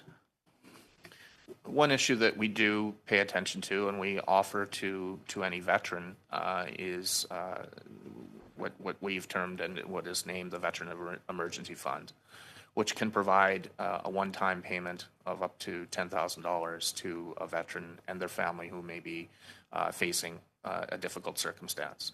So we do offer that. We pay attention to the veterans who come forward seeking that and the circumstances that they're finding themselves in. Yeah, but what I'm trying to say is, like, are you proactive when you deal with the government officials that come in? Is there anyone in your organization that highlights that why we're seeing what we're seeing here, particularly now? Is there not some direction we can do to hopefully perhaps lower some of those costs for those veterans so that they will be able to buy some food and have somewhere to live? Like, is there anybody in the organization that forwards that and says we got to maybe think of a different way of different solutions?